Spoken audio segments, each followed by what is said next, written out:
Swing low, sweet Harriet, coming for to carry me home.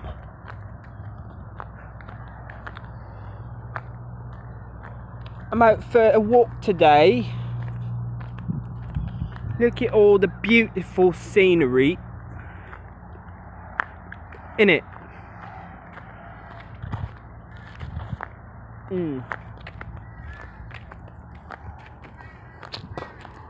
Self-righteousness. Self-importance.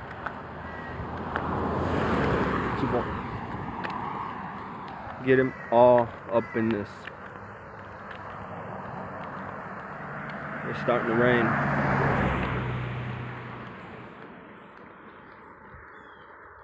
So I'm going for my daily walk.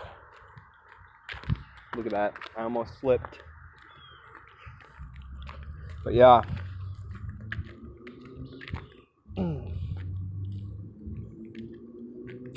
Don't know what's so interesting about me.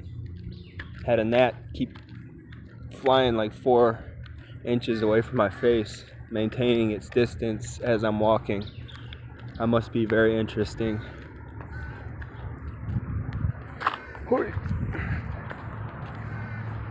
Just have a look around.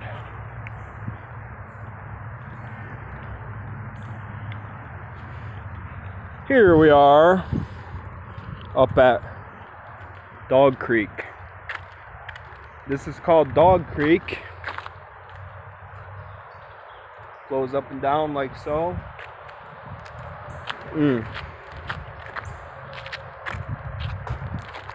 Down that way to Cove Lake.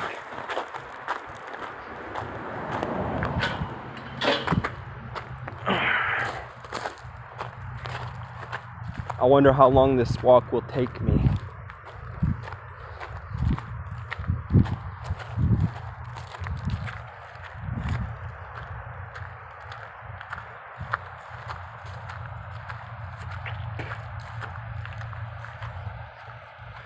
Up this way and up that. This away, that away. But yeah, I usually like to put a nice dip in and take my walk down this path every day.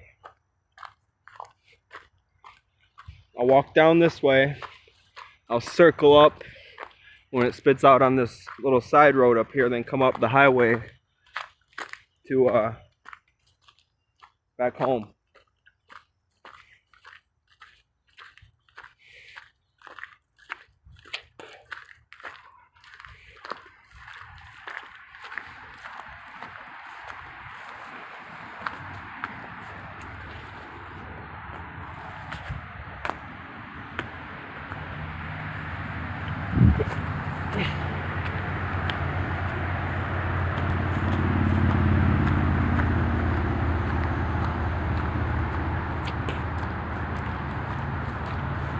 Not a bad little area up in here.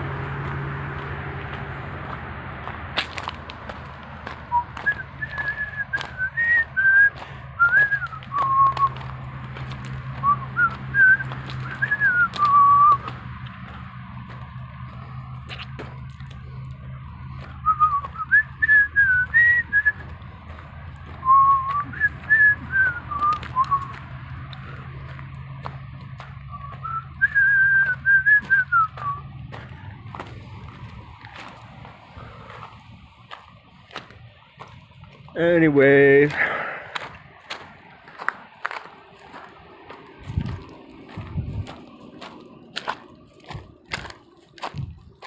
kind of boring.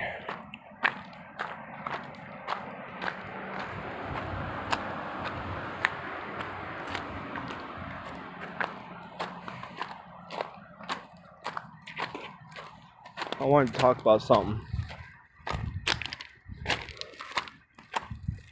but I just don't feel like it right now. I don't know why.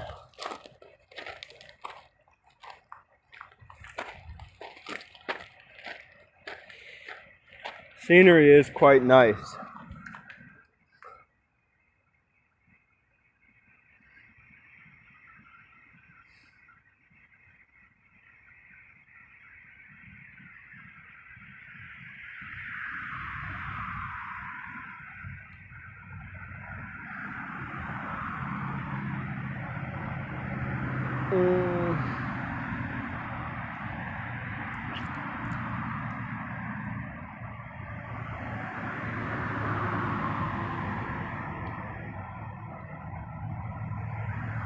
Little spider web.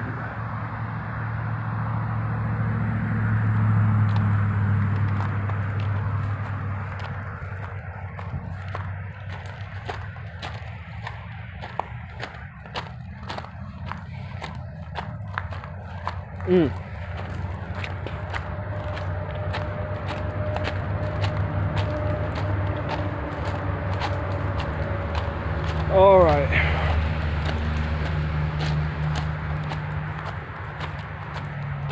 Butterfly, papillon. I don't speak French. Though my mother's side of the family is French Canadian, I don't speak a word of it. I think my great grandfather, he spoke it, but it's a shame everybody after that didn't maintain.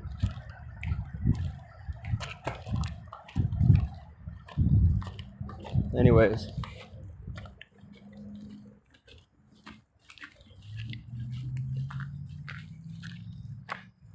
Up and down the road a piece. Logic. It's sometimes amazing to see other people and their lack of reasoning when it comes to their ideas about another person. As far as motives go and why they do the things that they do. In that respect, most people are very closed-minded. And it leads to having to constantly justify yourself. For most people, I don't care. I don't care what they think. Because the truth is, they probably don't think too much about other people. But I'm living at my grandmother's house. And they have very suspicious minds a lot of the time. And I have to constantly justify my actions because their minds, old and feeble minds, aren't open enough. I mean, they just think he's doing this, so he must be. For instance, I like to pace around a lot. And I was out in the garage the other day. And I was pacing behind their car and backing out. And I was looking at my phone and like looking at stuff on my phone as people usually do.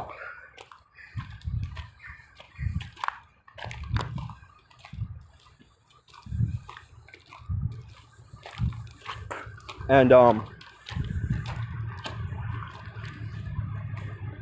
my grandmother came out in the garage to tell me something. And she immediately, "What are you over there for? What are you over there for?" And she didn't say it, but she thought I was looking for stuff to steal and like so I could pawn or something like that.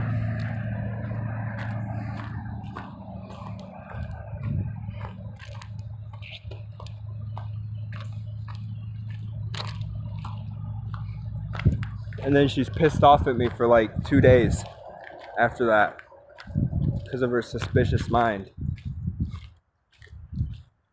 And you know, she doesn't stop to think like I'm a young man. Like I can't stand just sitting around. Maybe I was pacing.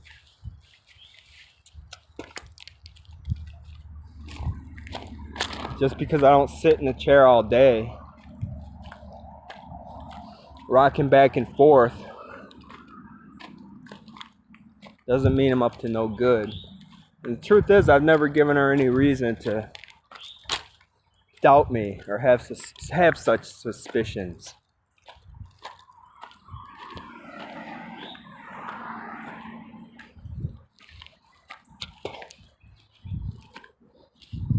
So it really pisses me off a lot.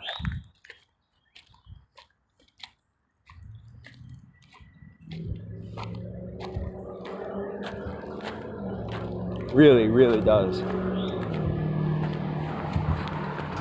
Oh.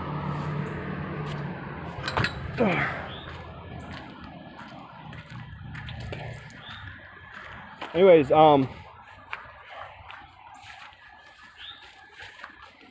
but yeah, people do a lot of strange things.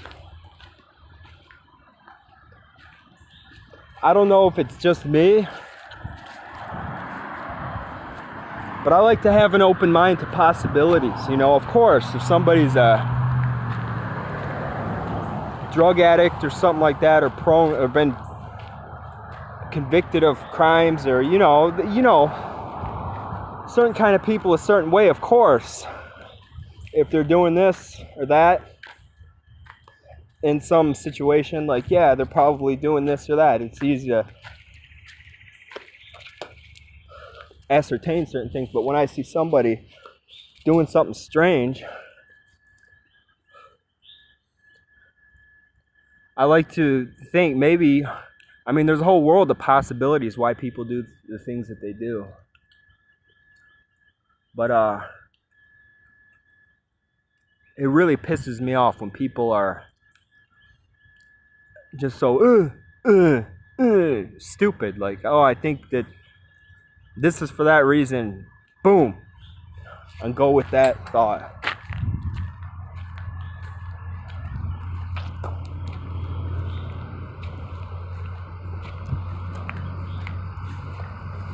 All my life, though, since I was a kid,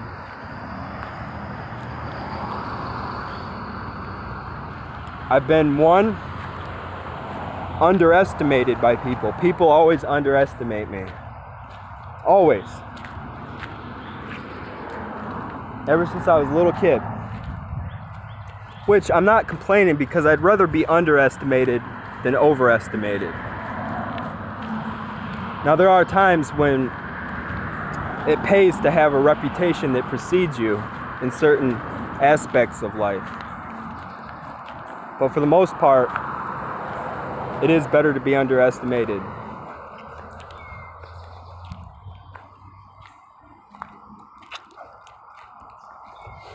But yeah, I'm no stranger to false accusations.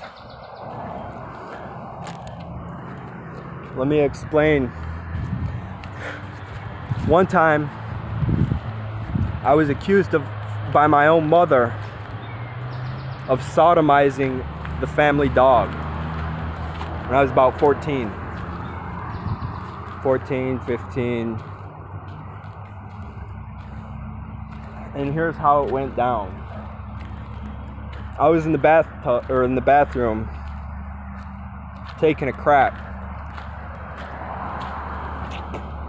And then we had two dogs, Jack Russell Terriers. And the one dog would sleep with me, and the other would sleep with my parents. And so it was like late, you know, and I was about to go to bed. And I'm in there taking a crap, and the dog's curled up on the bathroom mat, the floor mat on the bathroom. And I took a squirt bottle that my mother uses in the morning, and I switched the nozzle on the front to make it a jet stream. And you know, I was bored, so I was squirting the dogs to aggravate him. And he started barking, you know, and growling and barking and stuff like that. And I used to be the type of guy that used to have to get completely naked to take a crap. So my mother comes knocking on the door, like, quit making him bark, why are you making him bark? And I throw a towel around me. And they knew I would always get naked to take a crap, because it's something I've done ever since I was able to, you know, take a crap, I guess, not use a diaper. But so I threw a towel around myself. And my mother just, when I opened the door, she just looks at me like the strangest look. And I didn't know it at the time, but yeah, she thought I was fucking the dog. And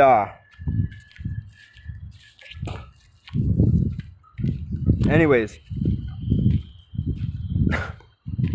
my dad comes into the bathroom,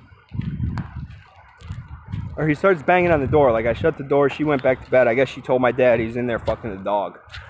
So my dad comes to the door, starts banging on the door. Open this door. I said, I'm taking a crap. Open this door or I'm gonna bust it down, my dad says. So I wipe my ass real quick and throw on my sweatpants and open the door. My dad's looking around the room. He's looking at the dog, looking at me, looks at the dog. And my dad says, let me see your dick. I said, what? He says, let me see your dick.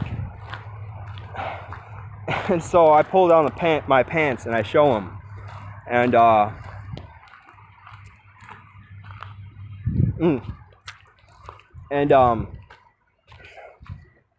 and then, like a few seconds after, I realized what it was. And I was pissed. I was like, you guys are sick. You're disgusting people, blah, blah, blah. And my dad apologizes to me, but my mother never apologized to me. Oh, I heard her in the room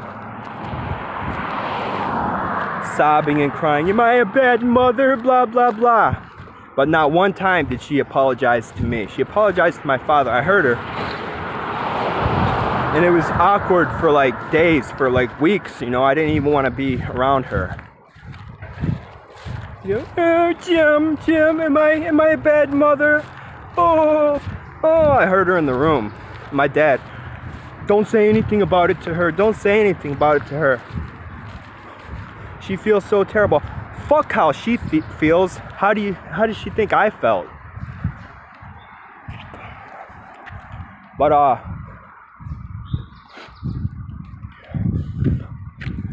stuff like that. I've always been accused of doing things that I haven't done.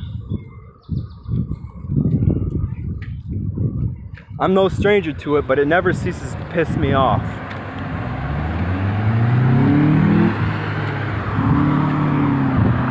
Especially when the person in the accuser has power over my life, like right now with my grandma, who I have to rely on.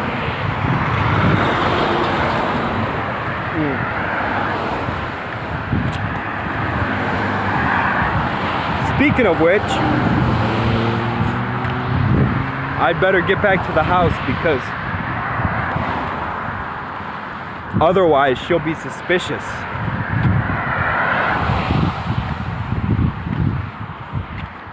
Anyways, yeah, I'm walking back up this highway and then I'll be home. But yeah, that's a little tidbit from my life.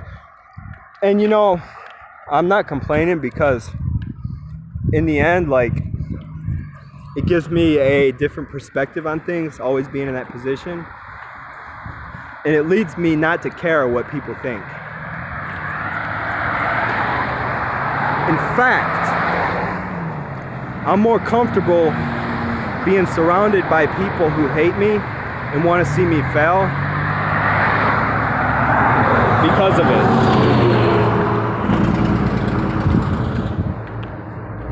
But it's a double-edged sword. Because on the other side, I'm never really comfortable around people who genuinely like me.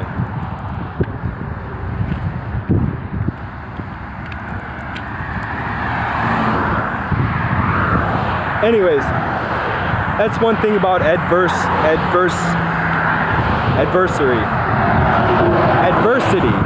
Man, oh man. Yeah, one thing about adversity, it'll either make or break you. That's the truth. So to all those black folks out there, Black Lives Matter and all that crap,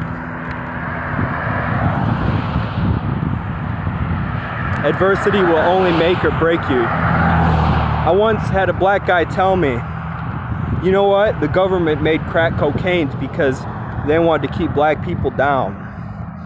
And at first I said, no, that can't be true. And then he said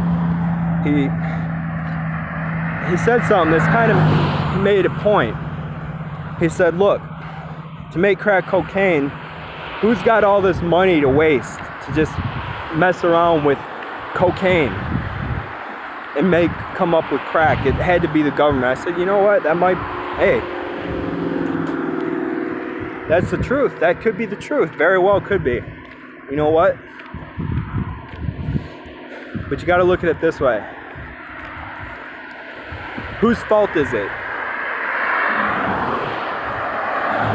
If a group of people are so stupid that another group of people could say, hey, we'll make this drug and it will destroy them, is that shame?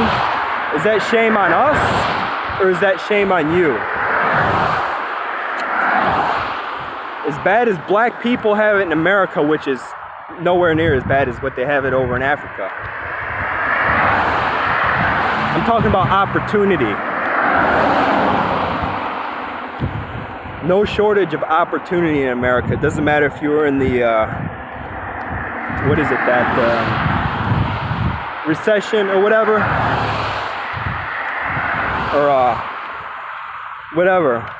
You have the opportunity to make something of yourself. It's not hard. But as bad as the blacks have had it in America for the past, 400 years, how bad have the Jews had it all over Europe and the whole world for the past 2,000 years? Yet they become the best lawyers, doctors, political scientists, political theorists, all stuff like that. They still come out great because they help each other out. They don't kill each other. Yeah, they were forced to move into ghettos and rely on themselves and stick together. But anyways, that's my rant for today.